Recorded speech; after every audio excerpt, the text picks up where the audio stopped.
Estamos ao vivo. Que beleza, hein? E aí, Renan, tudo bem? Tudo bem, você ao vivo sempre dá um friozinho na barriga, né? Sempre. É sempre a primeira vez, né? Pois é. Ao Vamos vivo, que vamos. Ao vivo não dá pra fazer corte. Não dá pra... Mas o improviso também fica mais legal. Fica mais natural. Mas a gente não tem problema com isso, né? Não, falo mais que o Homem da Cobra. E já há alguns anos. Há alguns anos. Nos Acho que é melhor a gente conhecemos. não revelar isso pro público, porque senão, Melhor sabe, não. vão descobrir a nossa idade, vai que eles estão achando que a gente tem 28, 27. A Cuts tá assim. Eu acho que na câmera até que eu disfarço bem. Bom, acho que a gente tem uma novidade muito especial pra contar pra vocês, por isso que a gente tá aqui, né? Dá um friozinho na barriga de novo. De novo, a gente tá começando um novo ciclo, agora mais juntos. A gente até brincou esses dias, falou que agora já tá assinado, né, o casamento. Pois é. E agora que tem o contrato, já tem até problema da separação. Então é melhor que dê certo, né? É verdade. Vou fazer de tudo pra dar certo.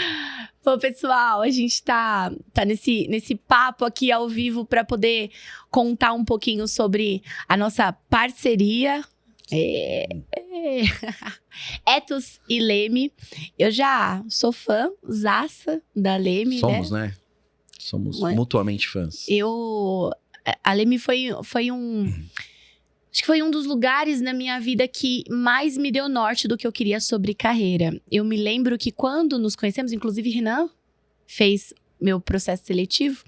Quando nos Onde conhecemos... eu tava com a cabeça, meu Deus. E peraí, ele teve 2 chances de desistir, né? Ah, eu tava determinado.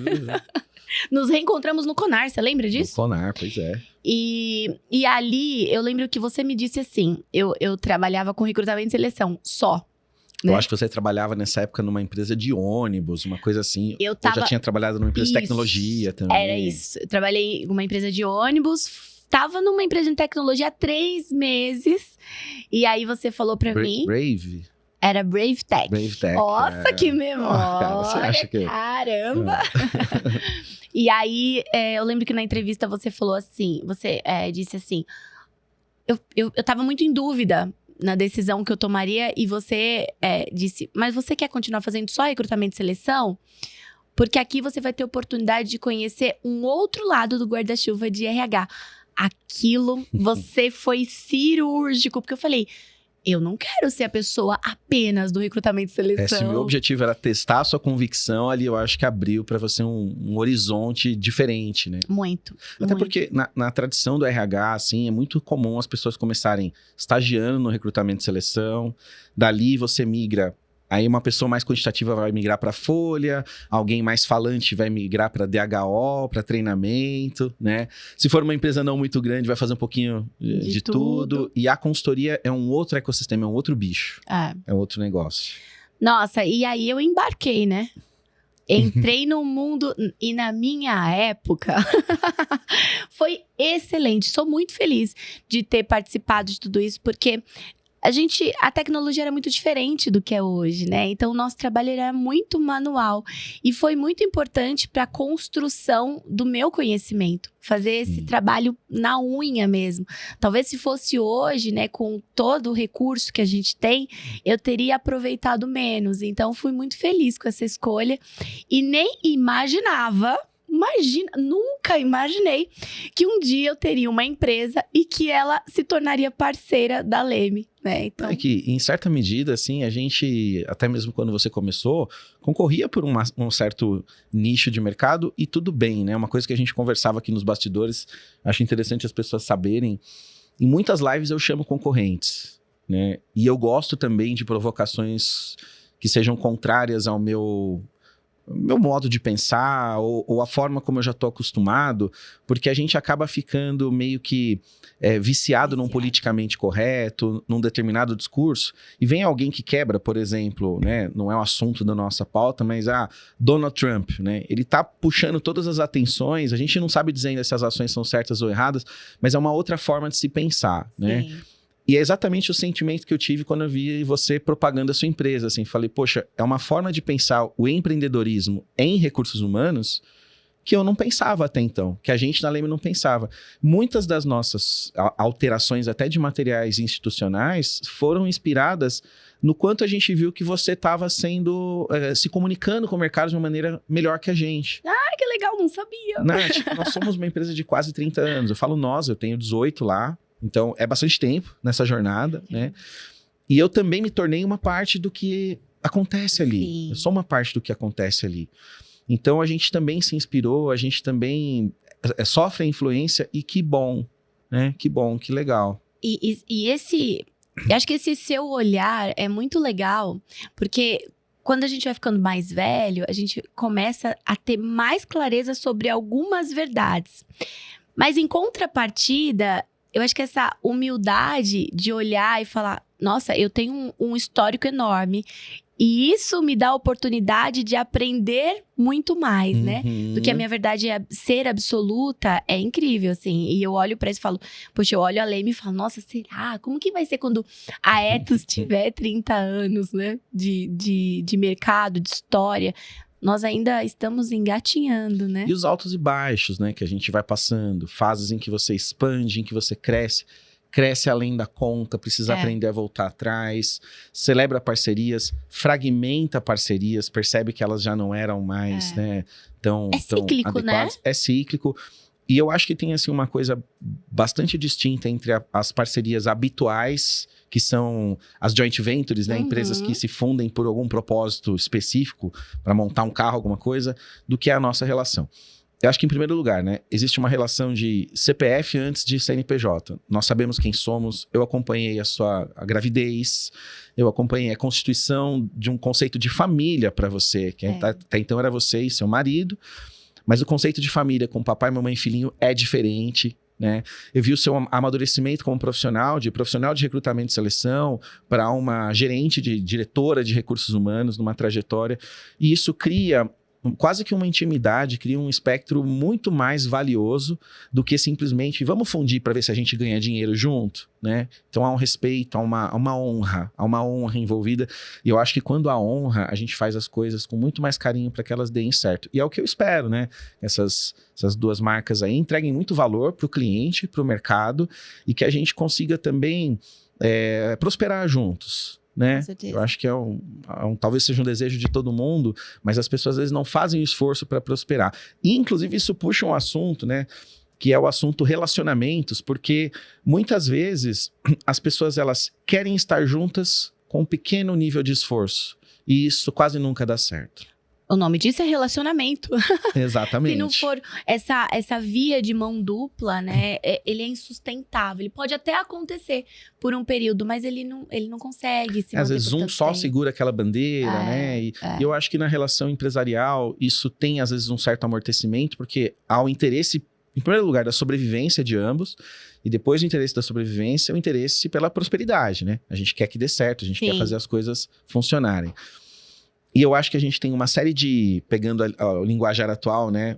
Uma série de matches. A gente consegue, assim, encontrar uma série de fatores de coesão, de integração, que promovem a gente para o longo prazo. E é o que a Leme busca, tá? Parcerias mais para longo prazo, porque parcerias de curto prazo, muitas começam, muitas terminam, a amizade continua, mas as parcerias de longo prazo, que é quando vem realmente a significância de mercado, uma participação mais importante, essas são construídas nas trincheiras, com pequenos passos. E eu acho que a gente já vem fazendo isso. Sim, né, e a gente fez até de um jeito sem ser intencional. É mais legal. É muito genuíno mesmo, verdadeiro, né? Eu lembro que teve um período, eu nem me lembro exatamente qual é que foi, mas eu vi alguma coisa de gestão de pessoas, assim, e me lembrei de como a gente fazia os nossos projetos na Leme. Não sei se você vai lembrar disso. E eu te mandei uma mensagem.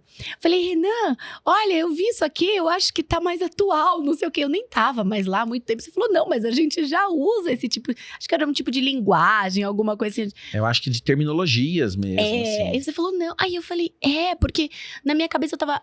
Dois pontos, né? Eu tava preocupada porque eu sinto uma lealdade com a Leme, justamente pela minha passagem lá, né? E não foi uma passagem rápida, foi uma passagem também não foi tão longa, mas eu fiquei 3 anos. Mas também foi um bom tempo, foi né? um tempo de construção importante para minha carreira. E também foi um momento muito importante para minha vida, né? E aí, como você falou, eu fui mãe lá, me tornei mãe lá. E eu me lembro que quando eu fui fazer a entrevista, a gente conversou sobre isso, né? Eu falei, olha, eu quero ter um filho. Aí você falou, você lembra? Você não lembra, né? Não. Você... Eu lembro de você falando do filho depois que você já tinha entrado, assim. Mas na entrevista, aí você falou assim, mas você quer ter esse filho quando? Mas que cara de pau, meu Deus. Eu achei o máximo, porque eu senti tanta verdade em você. Eu falei, olha, eu quero ter daqui mais ou menos um ano. Você falou, mas você era super nova, né? Você tinha que idade nessa época? Faz tempo, hein? Vai. Eu tinha 24. Agora você tem 32. Na época você devia ter, sei lá, 17. Comecei muito jovem. E eu achei muito legal isso, né? E eu tava lá dentro. E quando hoje eu vejo muita coisa que eu faço, e aí agora o lado de cá, né? Os meus bastidores, muita coisa que eu aplico, tanto na minha metodologia quanto dentro da minha empresa, a construção disso é muito baseada no que eu vivi na Leme. Porque eu via o quanto vocês realmente, ou nós, né? Eu ali naquele momento também, nos preocupávamos com o cliente. Era muito verdadeiro, assim. Diferente de fazer de qualquer jeito, nunca. A gente nunca aceitava fazer uma coisa de qualquer jeito. Ou que a gente tivesse um resultado financeiro que fosse o suficiente pra gente não entregar aquilo que era expectativa ou combinado. E isso foi muito importante pra mim. Eu trago isso pra minha empresa, né? Muitas vezes poxa, eu tô começando, a gente erra a precificação, a gente erra o jeito de fazer as coisas, mas o coração é tão aberto para poder resolver, para poder melhorar e para poder colocar sempre o cliente em primeiro ali, para poder ajustar. Nunca vou combinar uma coisa ou vou tentar vender uma coisa só por vender. Só por uma questão financeira, sabe? Ou que você não tem, assim, às vezes a gente até topa desafios, mas você já tem um mapa mental sobre como lidar com aquilo. Né? Você já tem clareza do risco. Agora não aquele negócio assim, aventureiro, né? Assim, cara, você faz instalação elétrica. Eu falo, não, eu presto serviço, mas esse serviço eu não faço. Né? Você sabe, cara, que a Leme, ela é um celeiro muito bom, assim, eu ia falar uma palavra, mas talvez aqui a rede social me bloqueie. A Leme Entendam. Pi! Pi! Mas a Leme, ela foi e continua sendo um celeiro de gente muito fera, assim, né? Eu, por exemplo, estando há 18 anos lá, foram várias gerações de pessoas que passaram por lá. De assistentes, de analistas, de consultores, de especialistas, de estatísticos, de economistas. Eu não conheço uma pessoa que saiu e que não tá melhor. E fala assim, cara, ela deu um passo, que ela cresceu, que ela se desenvolveu, que ela desabrochou na Leme. Em partes, porque a Leme é uma empresa que ela cobra o resultado, mas ela também espera o tempo de amadurecimento da pessoa. É da cultura do fundador isso. Isso é do Rogério. Ele percebe que se você tem força de vontade, ele espera o seu tempo de amadurecimento. Ele de fato espera você amadurecer. Eu sou prova disso. E é legal, eu também, né? Às vezes, depois que a gente tá pronto, parece que tudo é legal, tudo sempre funcionou. Não, cara, gaguejei pra caramba até falar com fluência, até falar com cadência. São coisas que a gente vai desenvolvendo. E isso é uma coisa, é um celeiro. E uma outra coisa também que muita gente que saiu fala assim, olha, hoje eu lido com fornecedor e eu busco nesses fornecedores uma referência de compromisso comigo, de dedicação, que eu gosto de enxergar na Leme.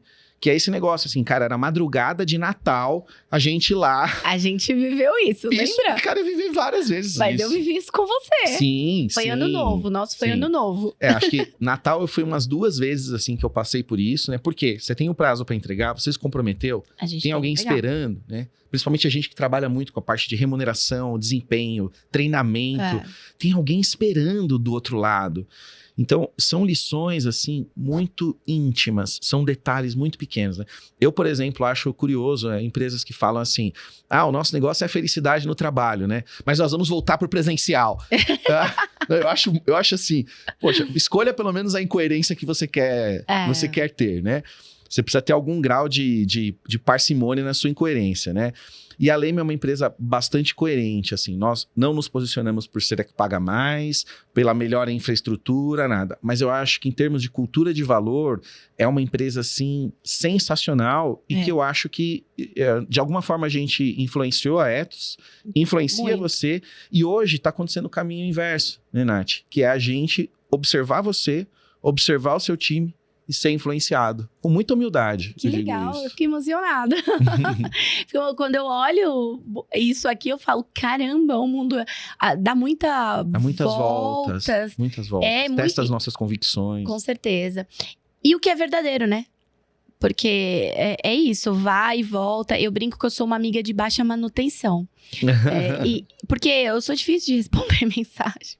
As pessoas que estão acompanhando ao vivo, inclusive, falando de ao vivo, aproveita e compartilha nossa live com outras pessoas. Eu tô começando também a fazer isso. Dá o joinha. Comenta aqui, escreve aqui nos comentários. Vou ficar feliz de poder ler, mas a nossa equipe também está à disposição, né, Rê, para poder respondê-los. Sim, sim. E aí, o outro ponto é a própria metodologia. Eu vivi isso na prática, eu via o quanto isso fazia sentido, quanto isso mudava a vida das empresas, né? O nosso trabalho, quanto era importante. E naquela época foi muito, muito antigo, né? Foi muito saudoso esse seu naquela época. Naquela época. Nossa, quando a TV era preta e branca. Tubo. Mas você sabe que naquela... Você sabe que metade das pessoas que estão nos ouvindo não sabe o que a gente tá falando. Né? Eu imagino que sim. Tubo, eles estão imaginando um shampoo, qualquer coisa do tipo, sei lá. Eu preciso melhorar as minhas referências. Preciso atualizar as minhas referências. Mas eu percebia o quanto aquilo era importante para as empresas. E quando a gente olha o cenário hoje de gestão de pessoas, é completamente diferente do que a gente trabalhava lá. É outro mundo, né? As pessoas... eu acho que elas não valorizam mais, tá? Assim, honestamente, eu não acho que as pessoas valorizam mais. Eu acho que elas sabem que é importante, muito mais do que naquela época. Naquela época, era mais difícil, né? Era muito mais, a autocracia ainda existia muito mais, né? Manda quem pode, obedece quem tem juízo. Eu não entendo que tudo em gestão de pessoas melhorou, não. Algumas coisas eu acho que a gente regrediu bastante. Depois, se a gente tiver um espaço, dá pra falar sobre isso. Mas eu acho que o nosso entendimento sobre o papel do RH, ele melhorou. Melhorou. E isso até abriu o mercado pra gente fazer o que a gente tá fazendo hoje. Porque se o empreendedor não entender que recursos humanos é algo de valor, não há espaço para quem vive de fomentar essa filosofia se manter, né? E até queria puxar, assim, com base nessa provocação, pegando aqui parceria, RH, né? Você entende que os RHs são unidos? Não. Qual que é a sua visão, assim? Não acho que são unidos. Eu acho que RH é silo. Pra mim, RH é silo, assim. Se você faz parte... E a gente tem RHs, vários grupinhos. Pequenos grupinhos, pequenas panelas, né? Eles são muito fechados. E você não consegue penetrar ali. Principalmente os RHs mais antigos. E aí, me desculpem, tô falando a minha percepção, tá? Então, eu acho que a gente tem uma nova geração de RHs, que também, por outro lado, tem um posicionamento muito diferente. Eu tenho bastante dificuldade, assim, Você sabe que RH é uma área que eu tenho muita dificuldade de contratar? Não, e vou te falar uma coisa. Às vezes eu não consigo vender pro RH. Eu vendo pro empreendedor e não consigo vender pro RH. Eu nunca vendi para um RH. O empreendedor compra e às vezes o RH não. Porque o RH é defendido. É isso, ele é defendido. Se entrar uma consultoria aqui, significa que eu não estou fazendo ou que eu não sou capaz de fazer isso. Eu não estou integralmente cobrindo todas as minhas responsabilidades. Parece um sinal de fraqueza. Né? Eu já tive essa percepção. Você teve do outro lado, né? Faz muito tempo que eu tive do outro lado. Mas muito tempo. Eu já senti isso. Mas se contratar uma consultoria... Como é que eu vou provar que eu faço um bom trabalho, né? É uma fragilidade que a gente tem. Eu acho que por falta de conhecimento. Nas últimas empresas que eu já tinha mais maturidade, que eu já tinha uma função mais estratégica dentro da companhia, eu tive bons parceiros na área de people, que ficaram super amigos, assim, que me ajudaram pra caramba. E que eu era a pessoa que levantava a bandeira, não, a gente precisa sim. Eu já trabalhei com consultorias de RPO, porque a gente não conseguia contratar. Eu falava, eu não consigo contratar. Com o cenário que eu tenho, com as pessoas que eu tenho, é impossível. Ou eu tenho uma consultoria me apoiando nisso. Porque antes eu olharia esse cenário e falaria, não, eu dou conta. Ia trabalhar de noite, mas... Vem comigo. E por uma questão de imaturidade mesmo. É uma vaidade. Né? Isso acontece muito, assim. Tanto é que a Etos, infelizmente, até hoje, tá? Porque isso vai mudar. Nós nunca fomos contactados por uma área de recursos humanos. Sempre pelo dono da empresa. Assim, empresas até certo porte, eu também, às vezes, não consigo ter essa interlocução com o RH. De um porte para cima, sim, já há um profissionalismo maior, já há um entendimento de mundo mais maduro e de áreas de especialização. Isso é importante. Mas também, assim, se a gente for ver, né, o ganho de credibilidade de recursos humanos dentro das empresas é uma coisa muito recente. Muito. Tem um livro que eu até recomendo para você que está nos assistindo, que é do Peter Drucker, chama Desafios Gerenciais para o Século XXI, que é o livro que inaugura publicamente, né, a filosofia de recursos humanos como um destravador de potência da empresa. Né? Porque até então, o entendimento de potência das empresas estava concentrado em capital e trabalho, né? Só isso. O Peter Drucker, ele vem e fala assim, olha, capital é importante, agora nessa dimensão trabalho, você precisa ter a pessoa certa, no lugar certo, bem treinada, feliz, saudável, tal. E mesmo com essa história de pirâmide de Maslow, isso só começou a se costurar. Todas as coisas relacionadas a recursos humanos, elas começaram a se costurar dentro de um setor por Peter Drucker. Então, ele é um cara que, para nós que vivemos hoje de recursos humanos, ele é um cara muito importante que às vezes não tem o seu devido mérito, né? E por que eu falo isso? Só que isso é um fenômeno final dos anos 80. Recente. Ele é muito recente. Contabilidade é uma coisa que ela é muito antiga, ela tem milhares de anos. Finanças, então, desde que o dinheiro é dinheiro. Processo, ou para você construir uma pirâmide do Egito, você precisava de um processo, né? Agora, recursos humanos, tem 30 anos essa brincadeira, para valer, como é hoje. Super recente. É muito recente. Então, o profissional, ele ainda ele ainda defende, que se eu trazer... Várias vezes eu vejo assim, né? Olha, eu vou contratar consultoria para cargos e salários, mas a descrição de cargo eu faço, viu? Eu falo, tá bom, cara, eu sei que você sabe fazer. Só facilita a sua vida. Eu vou fazer um pouco mais rápido e com muita qualidade, porque eu tenho um time que só faz isso, né? Então, acho que essa é um pouco da dificuldade. O que conecta o assunto parceria também. Totalmente. Né? Volta para o assunto parceria e interlocução. E o quanto a gente conecta as nossas metodologias, o nosso jeito de pensar e o jeito que a gente entrega o resultado, né? Quando a gente fala muito sobre cultura, que é o que a gente faz aqui, boa parte, ou pelo menos uma fração importante da metodologia de cultura que eu tenho na Etos, ela veio espelhada na metodologia da Leme.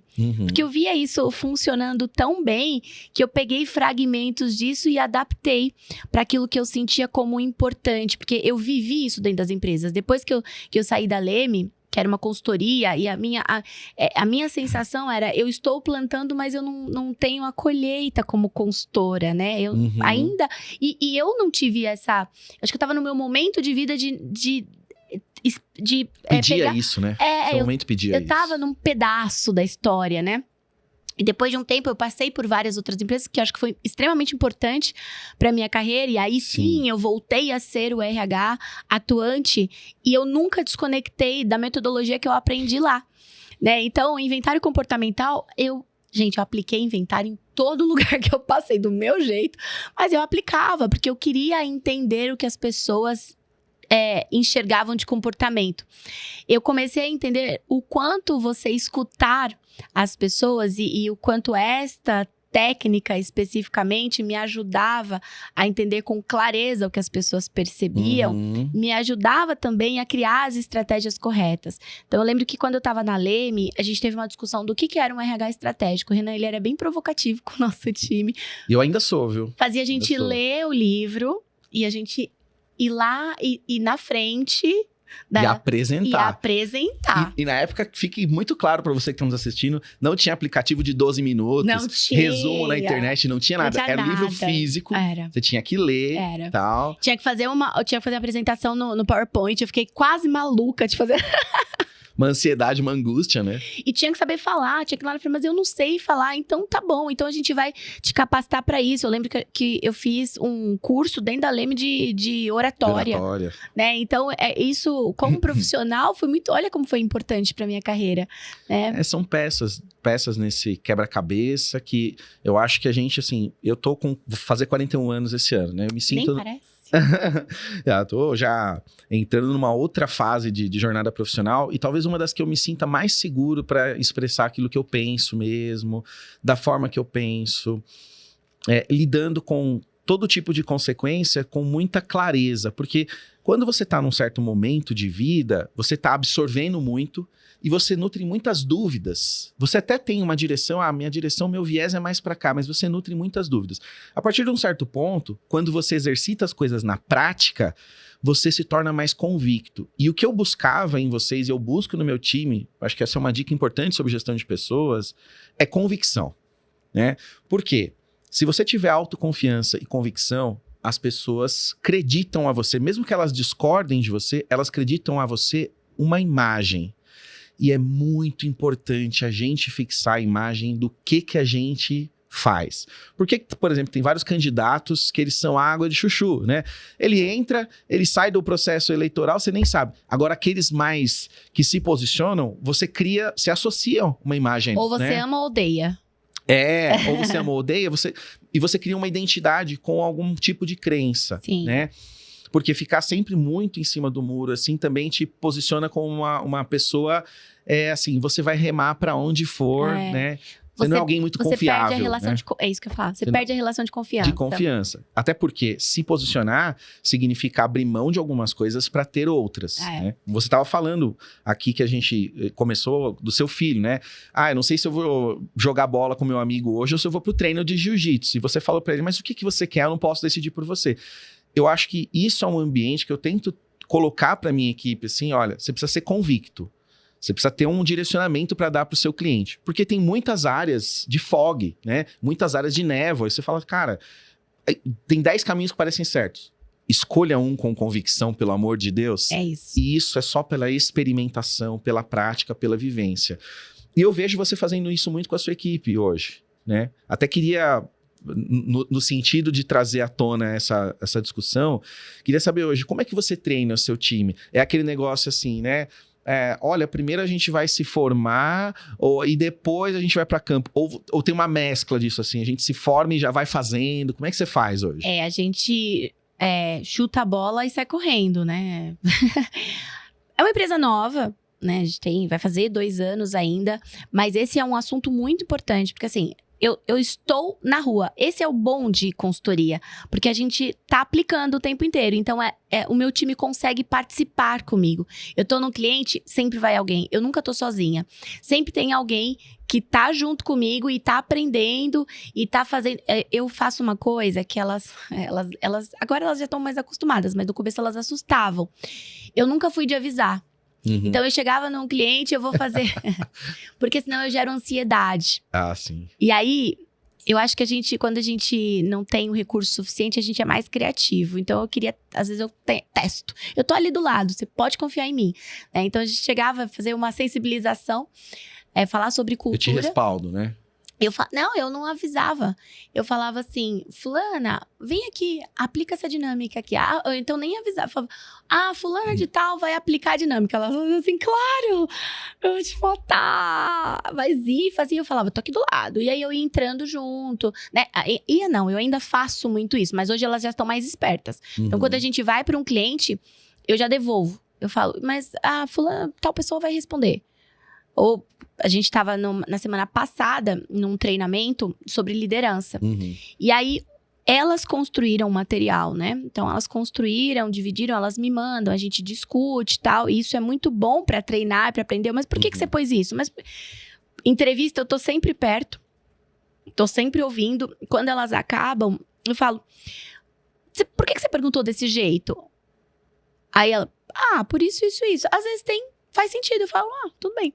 Às vezes eu falo, e se você fizer assim, assim, assim? Ai, Nath, é verdade. Então, mas no dia a dia. Agora, a gente tem alguns momentos de sentar e discutir, mas a gente não faz isso com tanta frequência como deveria. O que a gente tem feito, Renan, é tentar o tempo inteiro comer da nossa própria comida. A gente vende cultura.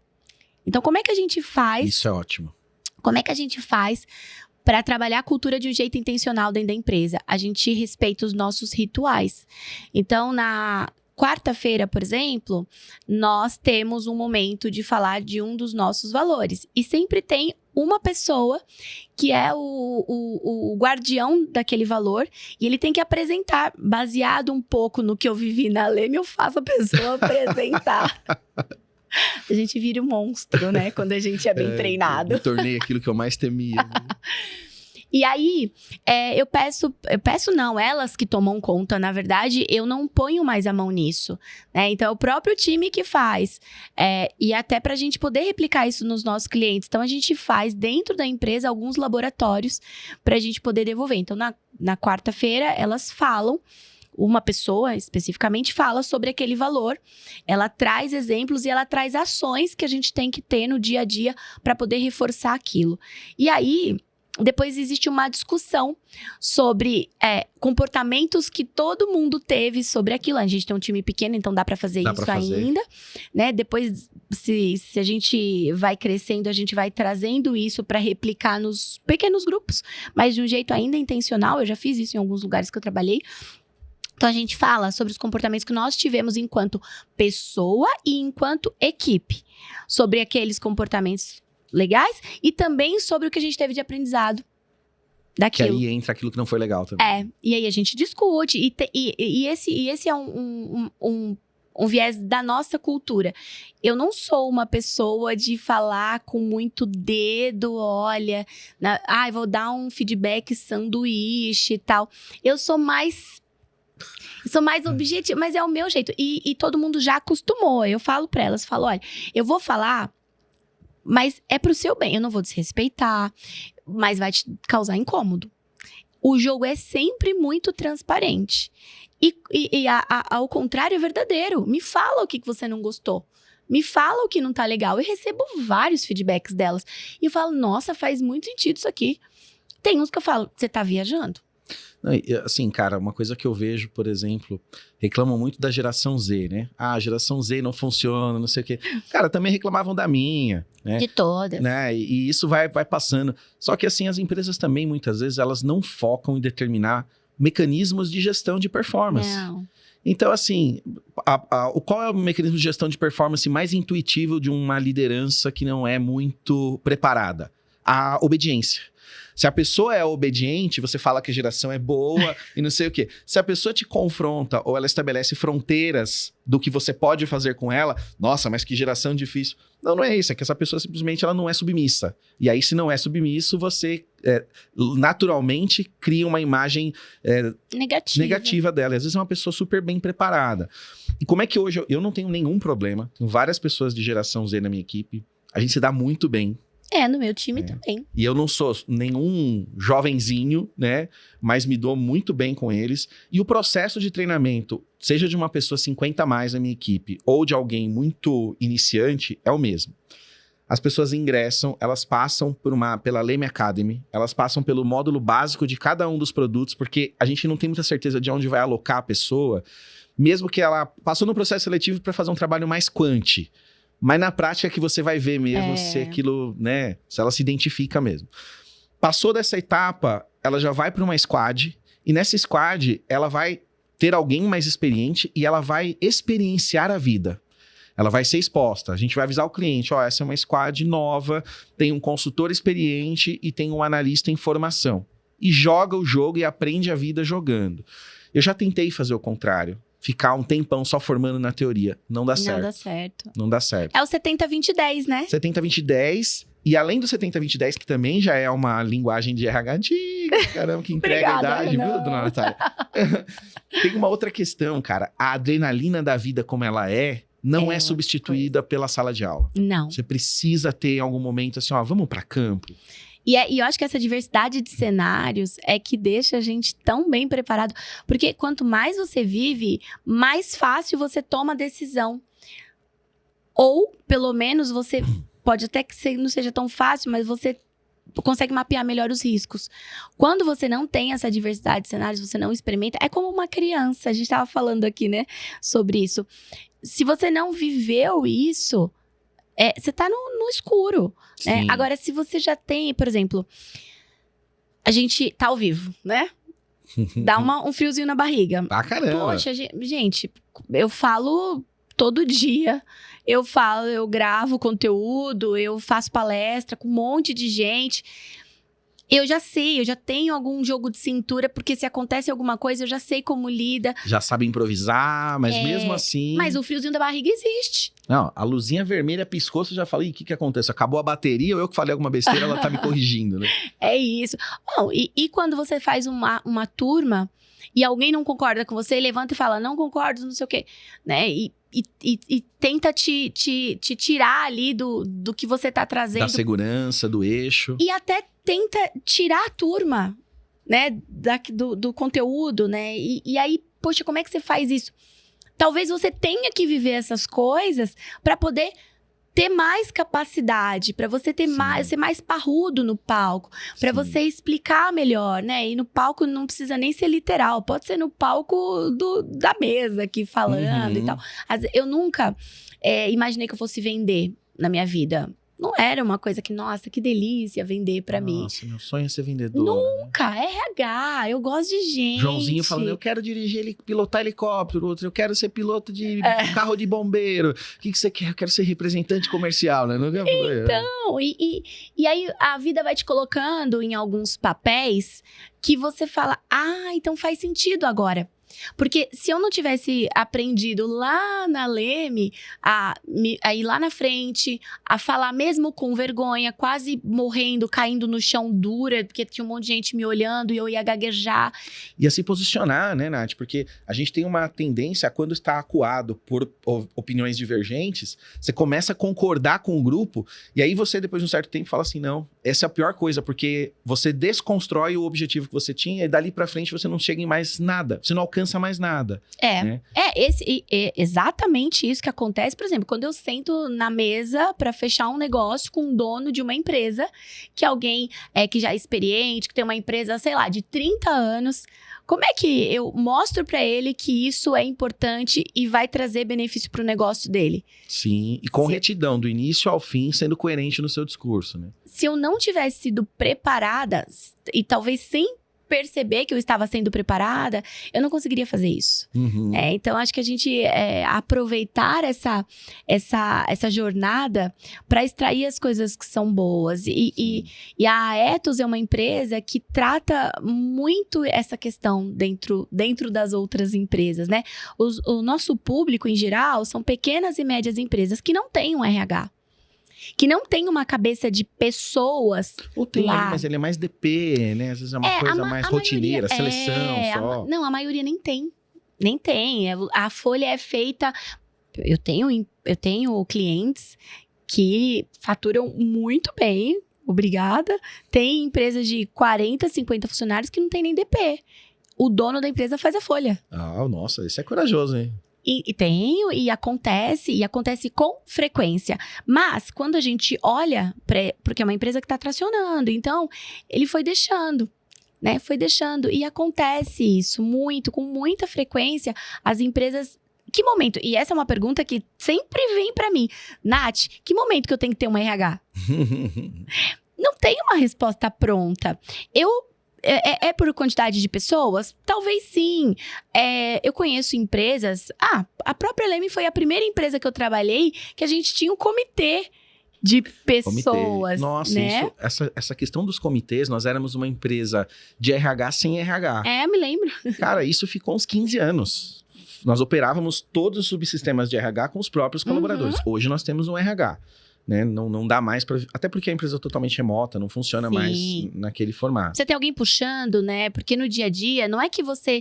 E eu falo isso, não é porque, por exemplo, não é que você não valoriza, lógico, isso é core do seu negócio. Você valoriza a gestão de pessoas? mais que muita gente, eu tenho certeza absoluta. Mas você tá tão ligado no dia a dia que tem que ter alguém ali te puxando, te apoiando, te cobrando, Sim. porque senão passa mesmo, né? Então, eu sempre falo pros meus clientes assim, olha, pra mim, RH é importante pra todo mundo, né? Se eu pudesse, colocava RH em todo mundo. Eu sei que nem todo negócio tem maturidade e necessidade, e essa é uma resposta que vem sempre. Ah, mas a pessoa vai ficar aqui fazendo o quê? Fazendo festinha? Não imagina, né? Como que isso cabe na minha rotina? Aí eu conversando com o cliente... Confunde com assistência social, mas vai ficar o dia inteiro ouvindo pessoas aqui. Cara, calma. Não, e foi muito legal, porque eu tava conversando com um cliente, ele falou, não, mas eu acho, Nath, que assim, eu tô em dúvida se eu vou trazer mesmo esse RH, porque o que a pessoa vai ficar fazendo? Ela vai ficar ociosa aqui.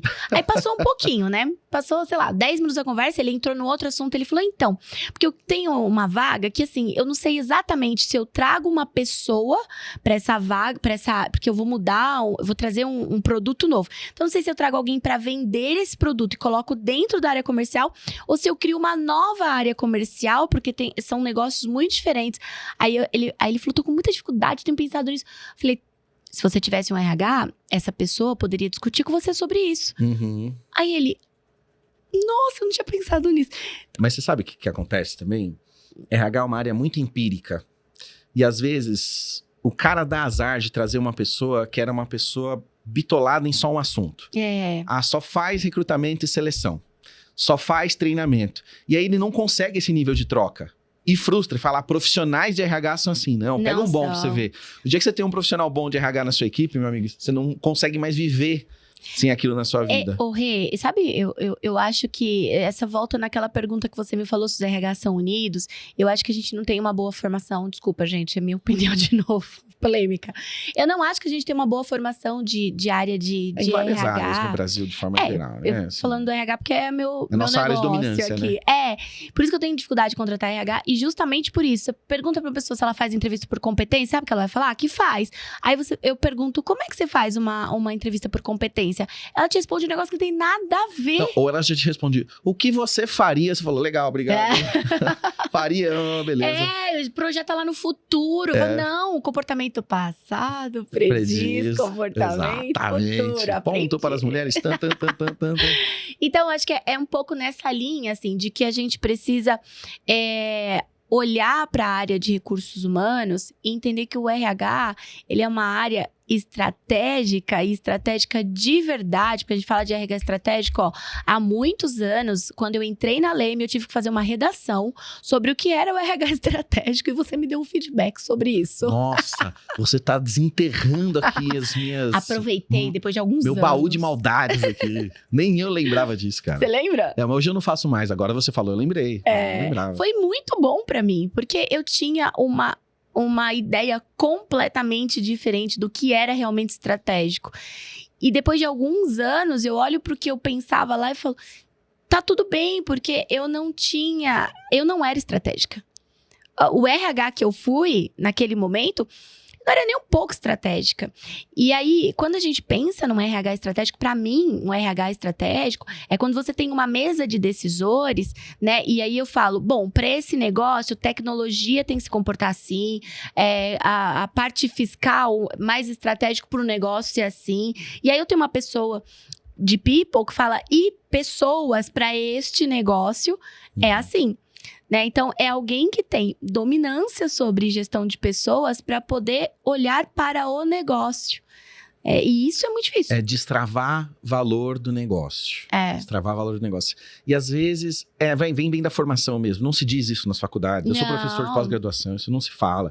Às vezes quando você fala, você é visto como um estranho. O cara fala, não, eu só queria saber como montar a tabela salarial. Eu falo, tá bom, se é isso que você quer de entrega, eu te entrego. Mas a vida vai além disso, né?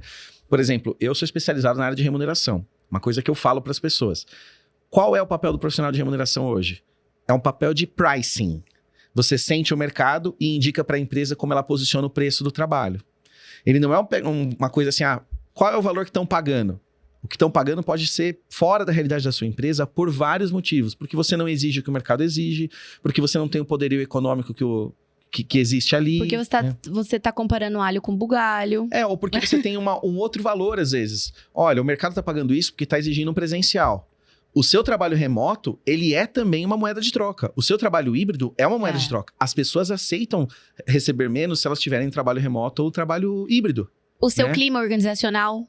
Seu clima organizacional. Como que você trabalha a cultura? Porque hoje os profissionais são muito mais ligados nisso. Até um tempo atrás, as pessoas raramente perguntavam isso numa entrevista. Hoje, na hora que você faz a entrevista, a pessoa quer saber. A gente não contrata, mas a gente é escolhido, né? Totalmente. E assim, é porque agora o Brasil está em pleno emprego, estamos em 2025 e provavelmente nós estejamos no final de ciclo de pleno emprego, muito mais propensos a um momento de solavanco aí na frente do que de prosperidade eterna, porque na história do Brasil não há prosperidade eterna, né? É um país de muitos altos e baixos. Mas eu entendo que essa tendência vai continuar. As pessoas não querem qualquer emprego. Não. As pessoas esperam para ter um emprego que pareça mais legal. Com uma composição de fatores. Uma composição de fatores. Isso é muito importante, porque é uma questão, sim, de benefício. O salário tá sempre no top 5, talvez até no número 1. Carreira, né? Mas carreira, clima, Olha, eu fui fazer uma entrevista enquanto profissional, né? E o que eu fiz? A primeira coisa que eu fui olhar era o Glassdoor. Ali te dá um termômetro, né? E tem muita injustiça, já vi muita injustiça. Muita. Mas tem muita coisa que você olha e fala assim, olha... Mas é exatamente o termômetro. Pelo menos para você ter um pouquinho... Entender a temperatura da água antes de mergulhar. Né? E aí foi muito engraçado, porque eu lembro exatamente, tinha 290 comentários, eu li todos. Caramba. E aí, eu sou RH, eu preciso entender o que tá acontecendo. Então, pra minha cadeira, ainda mais uma cadeira... importante, né, de gestão, e aí dentro da área de people era uma carreira, Eu tenho uma história pra te contar também. Oh, meu Deus do céu, vamos ver. Aí eu fui ler, né, e na hora que chegou lá na entrevista, o dono da empresa me vendeu um cenário perfeito. Esta empresa é incrível. E ele falou, a visão dele, tá tudo certo. E aí, quando eu falei, olha, como é que vocês tratam o que as pessoas falam, tal? Ele ficou branco, assim, ó. Ele falou, eu nunca li isso. Aí eu falei, vocês têm 290 comentários sem nenhuma resposta. Aí ele foi muito esperto, porque ele falou, tá vendo porque eu preciso de você aqui?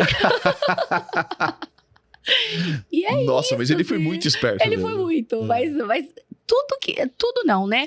Mas grande parte dos comentários que se repetiam tinha uma tendência muito grande de ser verdade. E depois que eu entrei, eu entendi, era verdade. Né? Então, se você hoje, como empregador, despreza esse tipo de coisa, por isso que pesquisa de clima e cultura é tão importante. Por isso que a gente precisa medir a temperatura o tempo inteiro dentro. Sim. Porque você consegue criar ações para pelo menos minimizar. Vai estar tudo 100%, todo mundo feliz e não existe isso. Mas tem... Isso em nada, na verdade. Em nada. Você sabe que, né, eu não sei se eu já te contei isso, mas eu apliquei uma pesquisa de clima e cultura uma vez.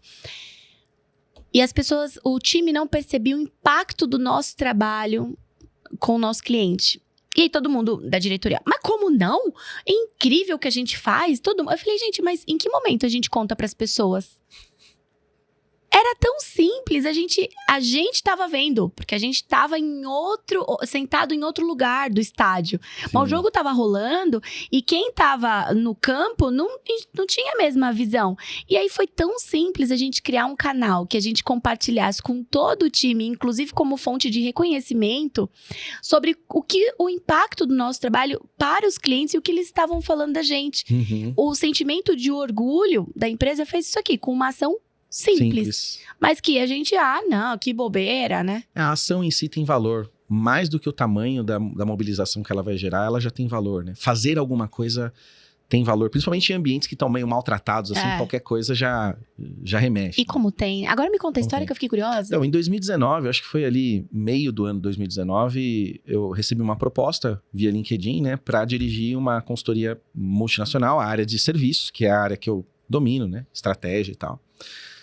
E eu sou sócio da Leme hoje, né? Então, é uma posição para mim que, além da questão profissional, eu tenho um carinho pelo que aquilo significa. Porque eu entrei na empresa na época que a gente comia em cima de uma mesa de ping-pong e era salsicha 3 vezes por semana. sabe? E tinha hora para entrar e não tinha hora para sair, porque tava tudo em formação, né? Até chegar ao ponto da empresa ter mais de 100 funcionários, até chegar ao ponto de ver ela diminuir também para torno de 25 e para estar hoje com os 60 mais ou menos, que eu acho que é o porte que a gente precisa para entregar aquilo que a gente faz hoje, né? E aí, o curioso é que essa vaga, até hoje, ela, a cada 8 meses, ela continua reabrindo, né? Isso diz muito. Isso diz muito sobre, assim, o quão difícil é permanecer naquela empresa, ou às vezes, isso eu percebo muito em empresa multinacional, ele tenta impor de uma forma colonialista o jeito de ser baseado no como é naquela matriz dela, seja ela no Japão, seja ela na Europa, seja nos Estados Unidos. Ela tenta impor a cultura. Não adianta. Não vai funcionar. Aqui é, mas o mercado brasileiro é interessante para essa empresa. Mas você tem que jogar o jogo daqui. Você veio para cá jogar esse jogo, né? E tem empresas que já não, são muito inteligentes, né? Tem uma empresa que eu admiro bastante, que é a Colgate. Cara, é uma empresa que sabe operar no mercado brasileiro. Ela sabe operar o produto no mercado brasileiro. Ela é líder em quase todas as frentes de produto, né? A Colgate-Palmolive. O mecanismo de gestão de pessoas deles é absolutamente eficaz. Eles já têm Short Friday, há muito tempo. E eu conheço algumas pessoas que trabalham lá. E eles não são de impor a cultura. Eles são de jogar o jogo dentro do ecossistema que existe aqui no Brasil. E aí tem outras, as que eu vejo que são mais complicadas, eu não vou citar por questões éticas, né? Elogiar, a gente elogia em público, né? A bronca não. Que são mais, assim, de impor. E aí que eu acho que é importante o trabalho de cultura organizacional que você faz. Que é assim, empresa, deixa eu escancarar para você quem você é, quem você acha que é e quem o seu time enxerga que você é, pra gente tentar te colocar no jogo. Porque às vezes a empresa, ela não cresce, ou às vezes não é nem que ela não cresce, ela decresce por cultura, por problema de cultura. E às vezes é uma questão de associação à cultura do próprio colaborador, e às vezes é uma questão de imposição de uma cultura que as pessoas não conseguem comprar. Fala uma coisa e vive outra. O discurso e a prática não tem coesão. Você sabe que eu tenho um cliente que quando a gente foi mostrar o resultado da pesquisa, aparecia que a empresa não respeitava as pessoas. E eles ficaram muito bravos. Muito bravos. Imagina, a gente respeita sim, mas o seu time diz que não. E aí, eles têm uma... Pessoaliza, às vezes, um pouco, né? Quem foi que falou isso? Muitos falam isso. Não importa quem falou. Se tantos por cento da empresa acha, você precisa, né? Um recorte isolado é uma coisa. Quando há uma tendência ali... Eu faço um mapa de calor, então a gente consegue entender se a pessoa é detratora.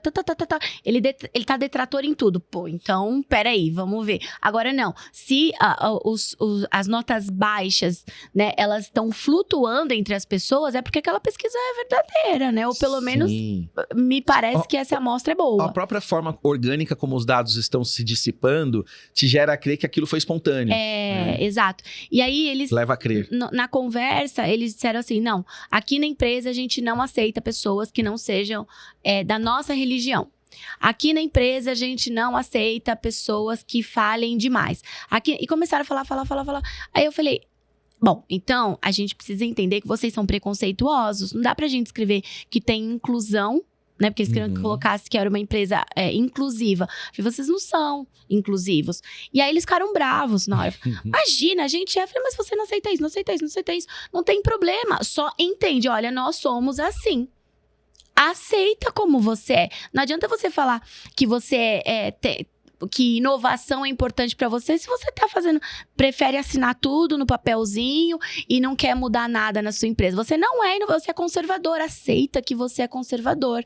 Além de doer menos, pelo menos, se você não quiser mudar, saiba quem você é. E você vai trazer pessoas que estão conectadas com aquele valor. Isso. Porque senão você começa a falar uma coisa, como essa empresa, foi excelente esse exemplo que você deu, porque essa empresa que eu li todos os comentários, em 2 anos, 6 pessoas passaram na cadeira que eu sentei. Isso é sintomático, né? E aí eu fui, mas com risco mapeado. Falei, aqui tem alguma coisa. Deixa eu sentir. Não precisou muito pra eu poder entender aquilo. E aí, quando você fala, não, essa empresa é inovadora e não deixa nenhuma novidade, não entra nenhuma novidade, porque sempre foi assim, funcionou assim. Então, não diz que você é inovador. Mas eu quero pôr uma pimenta aqui. Ai, meu Deus. Que eu acho que é uma das coisas que dá, assim, um vigor. Eu vou usar uma palavra aqui mais forte, mas que é o que realmente me entusiasma, que dá um tesão no trabalho de cultura que vocês fazem e que é o que mobilizou a Leme para entrar nessa onda com vocês, que é o seguinte: às vezes você tem uma cultura, ela só não é boa. Às vezes você tem um sonho de prosperidade que é absolutamente incompatível com a cultura que você nutre. E alguém de fora falar isso é muito mais fácil, às vezes, do que o próprio RH falar. Às vezes o RH percebe aquilo. Percebe. Mas é uma relação de emprego, a pessoa tem medo de casa que não faz milagre. E às vezes ele sabe, ele tem tudo pra fazer um milagre, mas ele também tem medo. Medo de perder o emprego, medo de falar uma verdade dolorida, que possa incomodar, né? E, assim, infelizmente, às vezes as pessoas demoram pra se recolocar mesmo, então, né? E às vezes essa questão, ela é determinante para todo um futuro do país. Porque, cara, porque você falou uma coisa que é dolorida, né? Olha, pelo menos se você mapear a sua cultura, você traz pessoas que acreditam mais ou menos no que você... do jeito que você já acredita. E às vezes esse é um jeito fracassado. Sim. Às vezes precisa alguém falar assim, olha, ei, McFly, não é bem por aí, cara. Sabe? Você precisa encontrar uma outra forma de ver. Ou vende a sua empresa. Se você não quer enxergar de outra maneira, vende, porque o mundo hoje pede isso. Por exemplo, hoje, se você não tiver uma boa forma de lidar com diversidade, inclusão, multigerações, essa vai ser uma empresa com muita flexibilidade. E a flexibilidade não é só de dar um cartão pro cara que ele possa usar. É flexibilidade, chegou um pouquinho atrasado? Cara, faz um pouquinho de vista grossa, porque se você quiser ser preto no branco, a pessoa também vai exigir isso de você. Chegou atrasado, pode ser sintoma. Pode ser sintoma. A pessoa não quer mais estar ali, ou ela tá incomodada com alguma outra coisa, ou inconscientemente ela tá tentando ficar afastada, tá acontecendo alguma coisa e ela não consegue falar. Sim. Né? Então ela não consegue acordar tão cedo, ela procrastina a hora de sair de casa, porque ela não quer entrar em contato com aquilo. E você, como gestor, ignora isso, vai lá e briga porque ela chegou atrasada, ao invés de entender o que tem por trás disso. Mais um elemento que eu queria trazer e conectar a cultura. Às vezes as pessoas sabem sentir e não sabem definir aquilo. Então, quando você faz, por exemplo, aquela definição dos valores, né? Você consegue dar nome, e dar um nome para o que a gente está sentindo é uma forma de identificar as coisas muito legal. Eu falo isso com base em mim, assim. Eu tenho uma amiga lá de Brasília que a gente conversa bastante, também profissional de RH. Aliás, um abração para ela. Tá assistindo? Com certeza tá. Com certeza tá. Né? E ela fala muito isso pra mim. Ela, olha, uma coisa que eu gosto nas suas apresentações é que você deixa muito claro pra gente dar um nome para aquilo que tá acontecendo na empresa. Porque isso também, quando você sai daquela fase, você também sabe dizer assim, ó, eu saí daquela fase de tal coisa. Isso, né? Isso, perfeito. Então, assim, trabalho de cultura não é firula. Não. Ele é, assim, talvez você não precisa esperar ter... eu só, para trabalhar minha cultura organizacional, eu preciso ter um RH e uma empresa com 400 funcionários. Não. Ele é para qualquer empresa, a qualquer momento. Tem um livro que fala sobre isso, que é... Você é o que você faz, né? E ele fala que as empresas, elas deveriam... uma parte do livro, ele provoca no sentido de... Será que você não deveria nascer entendendo quem você quer ser? E a maioria das empresas, ou pelo menos que eu conheço, elas nascem e falam... Opa, pra onde quer que eu vou? Né? E aí as coisas começam a acontecer e tal, e perde um pouco essa identidade. Então, eu acho que o nosso trabalho é muito complementar sobre a gente entender qual é o nosso biotipo enquanto negócio, como que a gente coloca as pessoas, como que as pessoas... Que definição legal, entender o nosso biotipo como negócio. Porque se você sabe como você performa melhor, é como um jogo de basquete. Você coloca alguém pequenininho, com um monte de gente grande, tá tudo bem, ele pode performar bem, só que ele vai ter que treinar mais. E como negócio é a mesma coisa. Se você entende qual é a sua cultura, o seu biotipo, você performa melhor. Porque você sabe se você tem que treinar mais, você sabe se você tem que treinar, você sabe que, né? Então, por isso que eu falo que é o biotipo. E aí, eu acho que não tenho certeza absoluta que o nosso trabalho é tão complementar e vai trazer tanta coisa boa para as empresas, porque a gente tem uma gama de produtos que se completam, se conectam, se apoiam para a gente realmente conseguir construir empresas com pessoas no negócio de um jeito que é estratégico de verdade, né? Uhum. Eu tô muito feliz com a nossa felicidade parceria. mútua. Aliás, eu queria entender uma coisa com você, assim. Eu falei o porquê que eu entendo que o trabalho de cultura organizacional se conecta à expertise da Leme. A Leme é uma empresa que ela destrava valor de empresas por meio do RH. Esse é o nosso negócio. Tem consultoria de finanças que faz isso na parte de finanças, tem consultoria de marketing, faz isso no marketing, a Leme faz na parte que cabe ao RH, né? Então, a gente trabalha com implantação de avaliação de desempenho, ou seja, a gente ajuda a empresa a metrificar, a criar mecanismos para saber quem é bom, quem precisa melhorar, por que precisa melhorar, em que precisa melhorar. Como que tá entregando? Como tá entregando. Sempre com muita humanização, mas com muita seriedade também, né? Porque o jogo é sério. No final do mês, a empresa vai ter que recolher seus DARFs de qualquer maneira, vai ter que pagar, né? Ela precisa ser viável. Nem me fala. Né? Nossa Senhora. Deixa pra lá essa parte. Isso aqui é a parte triste. Do nosso sócio, né? O sócio que não trabalha com a gente, né? O governo. Mas tudo bem. Falar que imposto é roubo é errado. Não pode. Não pode falar. Bom, tirando essa parte que ela é meio engraçada, né? Triste, quase cômica. Seria trágico se não fosse cômico. Se não fosse cômico, né? Então, assim, a gente faz avaliação de desempenho, a gente implanta programas de remuneração. Então, o seu produto na área de cultura, ele fecha um ecossistema que eu entrego para o cliente, assim, uma proposta de valor. E eu queria entender aonde que os produtos e soluções da Leme se conversam com a Ethos. Aí, tava com essa dúvida. Em tudo, né? Eu vou lá na empresa, faço o desenho do biotipo, mostro qual é a percepção do time. A gente cria um código de cultura totalmente personalizado. Você teve acesso a alguns, né? Que a gente faz. Aliás, materiais muito bem feitos, lindos. Legal, né? Muito legal. Muito Nosso legal time é muito bom. Caprichoso, né? Muito cuidadoso Carinhoso, com detalhe. coisas. E aí, quando a gente... eu sentia muita angústia. Agora eu não vou sentir mais, porque eu tenho vocês. Porque a gente entrega isso, aí ele fala, tá, mas e agora? E como que eu vou olhar para o meu time? E eu aprendi um negócio muito importante na Leme, que para você cobrar desempenho, você tem que ter empenho.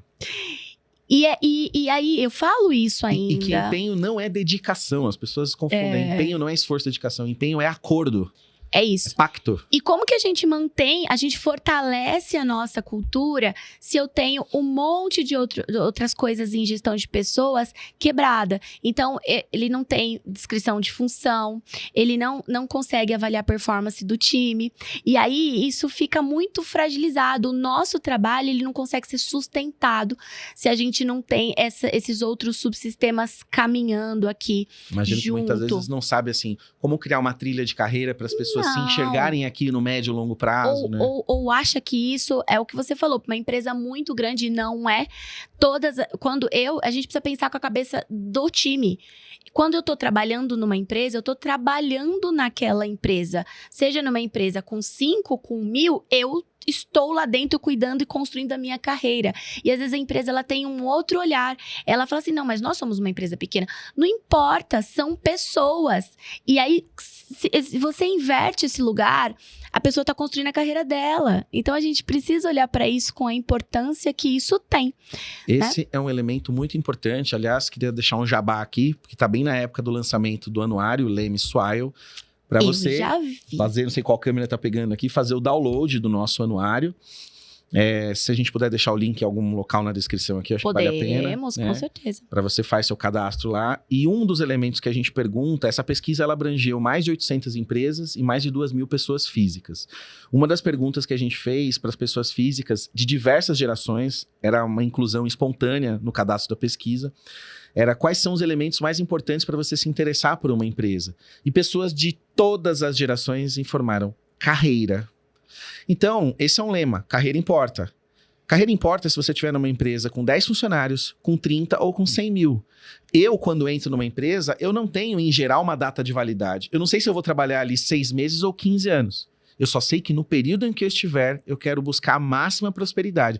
Da mesma forma que o empresário, você, eu e qualquer outro, que você monta uma empresa, você não sabe quando, se vai fechar um dia, se vai vender, o que vai, você vai passar para um filho, para alguém, né? Uma coisa é certa, você vai ficar confuso várias vezes. Vai, com muitas dúvidas, né? Porque é normal também, né? Da vida.